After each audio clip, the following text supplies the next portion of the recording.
Alors l'histoire que j'ai créée est la dernière histoire. Voilà. Alors dites-moi dans les commentaires si vous avez réussi à la trouver, j'aimerais bien savoir. L'histoire qui m'a fait le plus peur, c'est la première. Même si j'avoue, ça paraît un peu fou ce qu'il a raconté. Mais voilà, j'aimerais pas être à sa place si c'est vrai ce qu'il a vécu, entendre des voix, sentir quelque chose contre sa peau, sentir qu'on vous touche, enfin, c'est horrible. Surtout, je sais pas comment il a fait pour garder son calme aussi bien.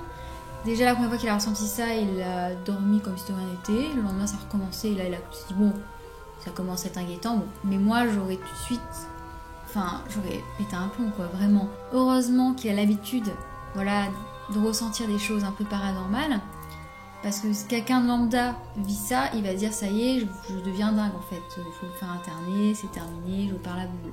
Heureusement aussi qu'il avait une amie qui s'y connaissait, qui a pu l'aider, voilà. Il ne peut pas se dire qu'il a tout inventé, il ne peut pas se dire qu'il a complètement halluciné. Il a même fait un test pour savoir s'il était schizophrène ou pas. Ça s'est avéré négatif, donc il n'était pas fou.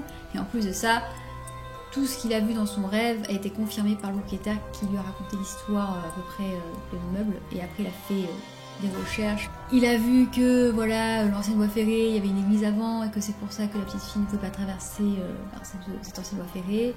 Bref, je pense que cette personne était quand même assez courageuse. Je ne sais pas si j'aurais osé repartir au cimetière pour vérifier si le rêve que j'ai fait s'avérait être vrai. Vous savez, pour savoir si la petite fille était bien née en fin 1800 ou début 1900. Voilà, même si voilà, cette histoire paraît folle, elle m'a fait vraiment beaucoup frissonner, surtout quand j'ai eu la première fois cette histoire, j'étais là, waouh, ok. Là, on est bien dans un film d'horreur, il n'y a pas de souci là. Voilà. J'espère qu'il ne revivra plus jamais ce genre de truc, parce que ça fait un peu Ghost Whisperer, je sais pas si vous connaissez la série. Ça m'a rappelé un peu cette série en fait, cette histoire. Bon, il y a plein de séries qui parlent de fantômes, mais particulièrement, je sais pas, ça m'a fait penser à ça. Voilà, donc n'hésitez pas à me dire, vous dans les commentaires, quelle est l'histoire qui vous a fait le plus peur. J'aimerais bien savoir. Au revoir les poussins.